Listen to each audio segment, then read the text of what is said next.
Hello friends, in this lecture we are going to discuss about government loans which are given at below market rate of interest. Sometimes the government can give you a loan. We are discussing India is 20.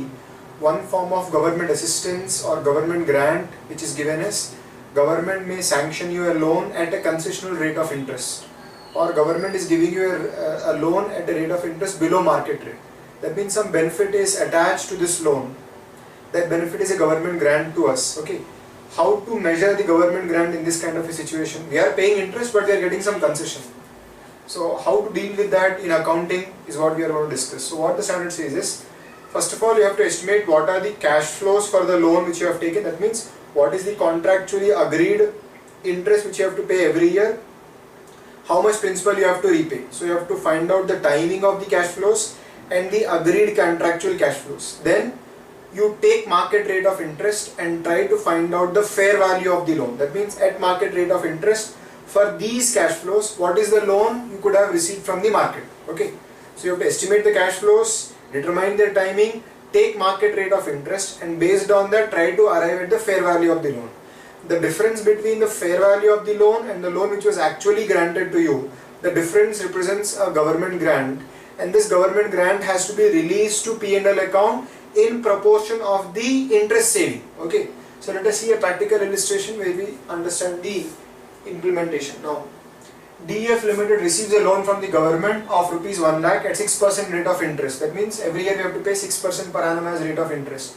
On 1st April 2016, when prevailing market rate of interest was 10%, even though we could have received a similar loan at 10%, but the government has granted the loan to us at only 6%. The loan is repayable after 5 years. That means the entire principal has to be repayable only after 5 years. Single bullet payment. Now let us try to understand how to arrive at the fair value of the loan. So these are contractually agreed cash flows. We have to pay first year 6,000. This is the contractually agreed amount of interest. Second year 6,000, third year 6,000, fourth year 6,000, and fifth year 1,06,000. Okay. So these are the cash flows which are going to occur for the loan which you have taken. Now try to arrive at the present value of these cash flows using market rate of interest, that is a fair rate of interest at 10%. So if you multiply them with their discounting factors, you arrive at a figure 84,834. What does that mean? This is what I have to pay to the government.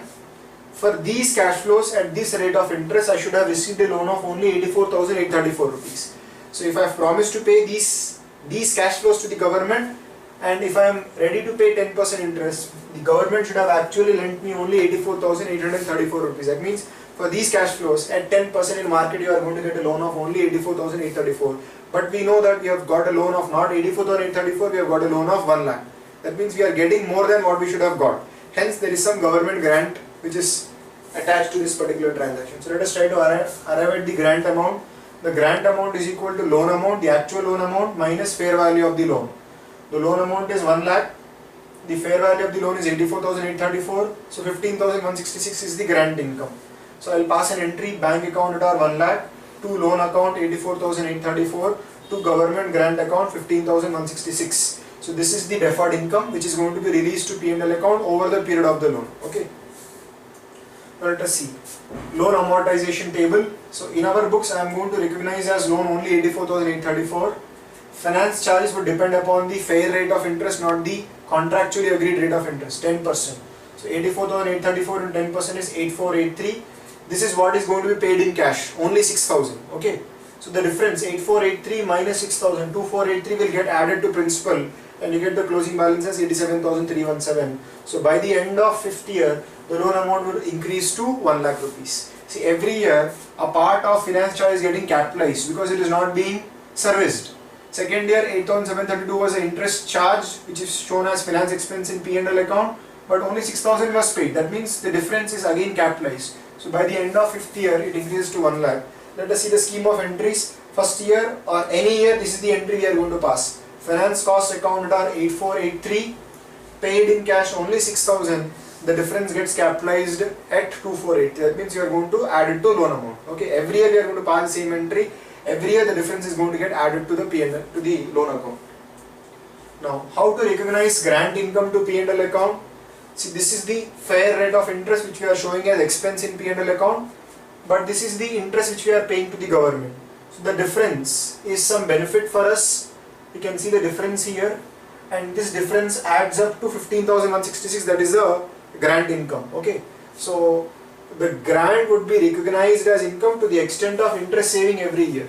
So first year we got a saving of 2483. That much grant income will be recognized in P&L account. So government grant deferred income account data 2483 to other income P&L account 2483. So how are we going to account for this? This finance charge of 8483 will be debited to P&L account, and 2483 worth of government grant will be credited to P&L account. Okay, so that is how we are going to show it in our P&L account. Second year, 8,732 we are going to show as expense. 6,000 is what we are going to pay in cash. The difference 2732, that will be credited to P&L account. So this will be debited and this will be credited to P&L account. So by the end of 5th year, entire 15,166 of grant income would get amortized to P&L account. So this was what we had to discuss in this lecture. Thanks a lot.